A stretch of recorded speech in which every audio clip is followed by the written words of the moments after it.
ओम नमो भगवते वासुदेवाय नमः। पूर्णिमा तिथि का हिंदू धर्म में काफ़ी महत्व है, हम सब अच्छी तरह से जानते हैं। आज के दिन हमें पूर्णिमा के रूप में मिल रहा है, जो कि 1 फरवरी 2026 है और आज माघी की पूर्णिमा का दिन है। तो भक्तजनों, हम सब मिल करके सुनते हैं पूर्णिमा की संपूर्ण व्रत कथा। द्वापर युग में एक समय की बात है कि यशोदा जी ने श्री कृष्ण से कहा कि हे कृष्ण, तुम तो संसार के उत्पन्न करता हो, पोषण करता हो और संहार करता भी हो। आज कोई ऐसा व्रत मुझसे कहो जिसके करने से मृत्यु लोक में स्त्रियों को विधवा होने का भय न रहे, तथा यह व्रत सभी मनुष्य की मनोकामनाओं को पूर्ण करने वाला हो। श्री कृष्ण ने कहा कि हे माता, तुमने अति सुंदर प्रश्न किया है। मैं तुमसे ऐसे ही व्रत को सविस्तार कहूंगा। सौभाग्य की प्राप्ति के लिए स्त्रियों को द्वात्रिशंत अर्थात 32 पूर्णिमाओं का व्रत जरूर ही करना चाहिए। इस व्रत को करने से स्त्रियों को सौभाग्य संपत्ति मिलती है। यह व्रत अचल सौभाग्य को देने वाला और भगवान शिव के प्रति मनुष्य मात्र की भक्ति को बढ़ाने देने वाला है। यशोदा मैया जी कहने लगी, हे कृष्ण, सर्वप्रथम इस व्रत को मृत्युलोक में किसने किया था, इसके बारे में मुझे विस्तार पूर्वक बताओ। श्री कृष्ण जी कहने लगे, इस भूमंडल पर एक अत्यंत ही प्रसिद्ध राजा चंद्रहास से पालित अनेक प्रकार के रत्नों से परिपूर्ण कातिका नाम की एक नगरी थी। वहां धानेश्वर नाम का एक ब्राह्मण रहा करता था और इसकी स्त्री अति सुशील रूपवती थी। दोनों ही उस नगरी में बड़े प्रेम के साथ रहते थे। घर में धन धान्य आदि की कोई कमी नहीं थी। उनको एक बड़ा दुख था कि उनकी कोई संतान नहीं थी, जिस वजह से वे दोनों बहुत ही दुखी रहा करते थे। एक दिन एक बड़ा तपस्वी योगी उस नगरी में आया। वह योगी बाकी सभी घरों से भिक्षा मांगकर भोजन कर रहे थे, लेकिन उस ब्राह्मण के घर से भिक्षा नहीं ले रहे थे। एक दिन योगी गंगा किनारे भिक्षा मांगकर प्रेम पूर्वक खा रहे थे कि धनेश्वर ने योगी को यह सब करते हुए देख लिया। अपनी भिक्षा अनादर से दुखी होकर धनेश्वर ने योगी से बोला कि और सभी घरों से आप भिक्षा लेते हो, परंतु मेरे घर से भिक्षा कभी क्यों नहीं लेते हैं? इसका क्या कारण है, हमें बताएं। योगी कहने लगे कि आपके धर्म हमें इस बात की आज्ञा नहीं देते, क्योंकि आप गृहस्थ जीवन में एक सुख से वंचित हैं। आपके घर संतान होने पर मैं आपके घर में भी भिक्षा स्वीकार कर लूंगा। उन्होंने कहा कि जिसे संतान नहीं है उसके घर से भिक्षा लेने से मेरे भी पतित हो जाने का भय है। धनेश्वर यह बात सुनकर बहुत दुखी हुआ और हाथ जोड़कर योगी के पैरों पर गिर पड़ा तथा दुखी मन से कहने लगा कि आप मुझे संतान प्राप्ति के उपाय बताएं। आप सर्वज्ञ हैं, मुझ पर अवश्य ही यह कृपा कीजिए। धन की मेरे घर में कोई कमी नहीं है, लेकिन मैं संतान न होने के कारण अत्यंत ही दुखी हूँ।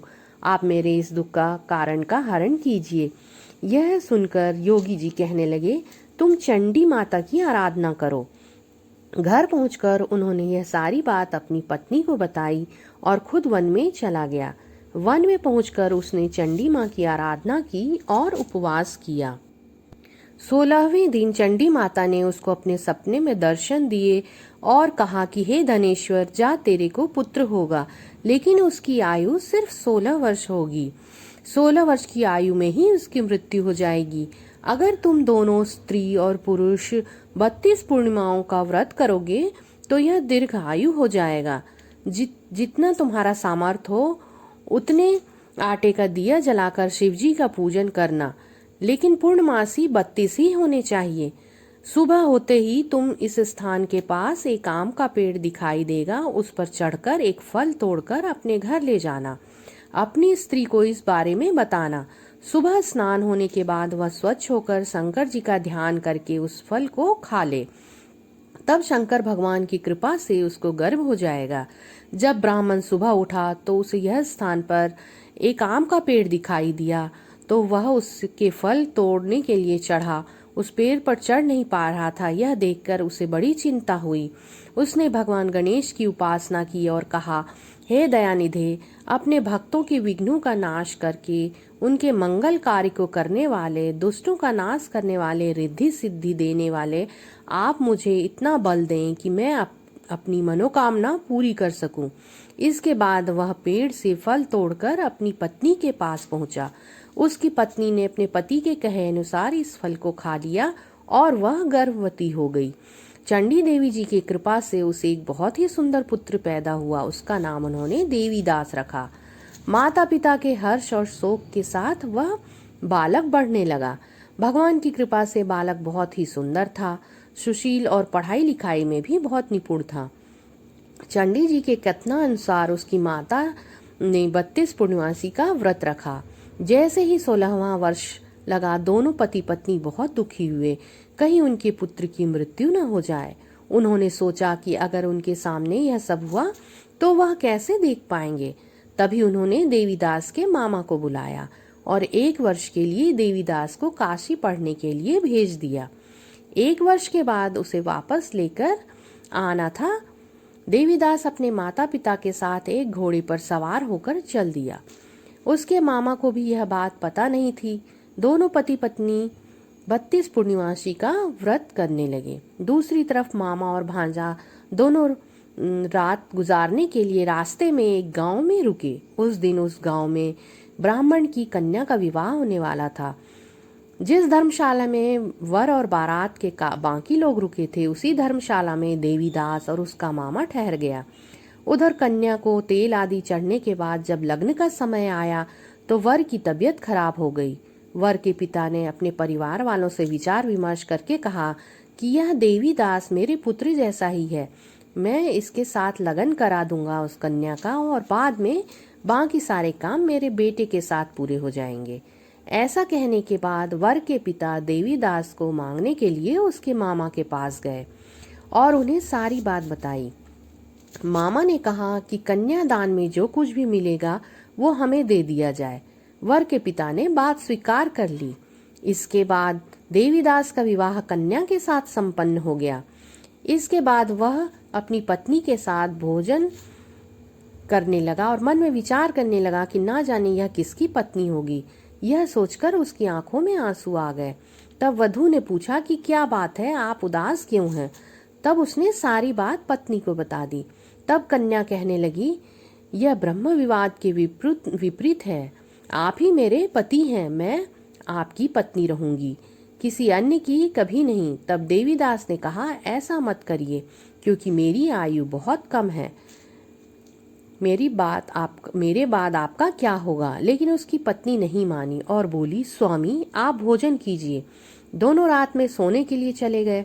सुबह देवीदास ने पत्नी को 4 नगों से जड़ी एक अंगूठी दी और एक रुमाल दिया और बोला कि हे प्रिय, इसे लो और संकेत समझकर स्थिर चित्त हो जाओ। मेरे मरण और जीवन जानने के लिए एक पुष्प वाटिका बना लो। उसमें सुगंधित फूलों वाली एक नव मल्लिका लगा दो। उसको प्रतिदिन जल से सींचा करो और आनंद के साथ खेलो कूदो। जिस समय और जिस दिन मेरा प्राणांत होगा उस दिन यह फूल सूख जाएंगे।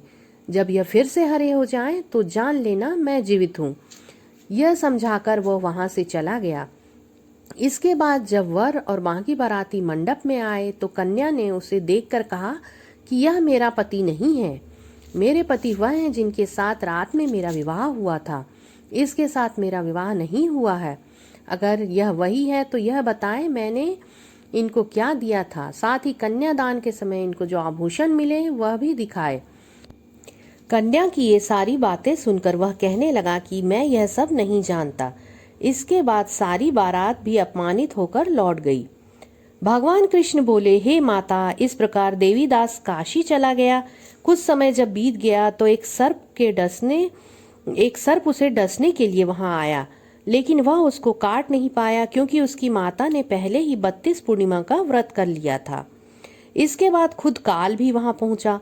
भगवान की कृपा से तभी वहां माता पार्वती और भगवान गणेश और शिवजी आए। देवीदास को मूर्छित दशा में देखकर मैया पार्वती ने भगवान शिव से प्रार्थना की कि हे प्रभु, इस बालक की माता ने पहले ही 32 पूर्णिमासी का व्रत किया है, आप इसको प्राण दें। भगवान शिव ने मैया पार्वती के कहने पर उसे प्राण दान दे दिया। उधर उसकी उधर उसकी पत्नी उसकी प्रतीक्षा कर रही थी। उसकी पत्नी ने जाकर देखा कि पुष्प और पत्र दोनों ही नहीं हैं, तो उसको बहुत आश्चर्य हुआ। और जब उसने देखा कि पुष्प वाटिका फिर से हरी हो गई है, तो वह समझ गई कि उसके पति जिंदा हो गए हैं। इसके बाद वह बहुत ही प्रसन्न हुई और अपने पिता से कहने लगी कि मेरे पति जीवित हैं, उनको ढूंढिए। जब 16वां वर्ष व्यतीत हो गया तो देवीदास भी अपने मामा के साथ काशी से चल दिया। इधर उसकी पत्नी के परिवार वाले उन्हें ढूंढने के लिए जा रहे थे कि उन्होंने देखा कि देवीदास और उसका मामा उधर ही आ रहे हैं। उसको देखकर उनके ससुर बहुत प्रसन्न हुए और उसे अपने घर ले गए। वहां सारा वर्ग इकट्ठा हो गया और कन्या ने भी उसे पहचान लिया। देवीदास ने इसके बाद अपनी पत्नी और मामा को लेकर वहां से चला गया। उसके ससुर ने भी उन्हें बहुत सा धन और दहेज देकर वहां से विदा किया। जब वह अपने घर की तरफ चल रहा था तो उसके माता पिता को लोगों ने यह खबर कर दी कि तुम्हारा पुत्र देवीदास अपनी पत्नी और मामा के साथ वापस आ रहा है। ऐसा समाचार सुनकर पहले तो उन्हें विश्वास ही नहीं हुआ, लेकिन जब देवीदास आया और उसने अपने माता पिता के पैर छुए तो देवीदास के माता पिता ने उसका माथा चूमा और दोनों को अपने सीने से लगा लिया। दोनों के आने की खुशी में धनेश्वर ने बहुत सारा दान दक्षिणा ब्राह्मणों को दिया। श्री कृष्ण जी कहने लगे कि मैया, इस तरह धनेश्वर को 32 पूर्णिमाओं को व्रत के प्रभाव से संतान की प्राप्ति हुई। जो स्त्रियां इस व्रत को करती हैं वह जन्म जन्मांतरों तक वैधव्य का दुख नहीं भोगती और सदैव सौभाग्यवती रहती हैं। यह मेरा वचन है। यह व्रत संतान देने वाला और सभी मनोकामनाओं को पूर्ण करने वाला है। बोलो विष्णु भगवान की जय, मैया लक्ष्मी की जय, भोलेनाथ की जय, मैया पार्वती की जय।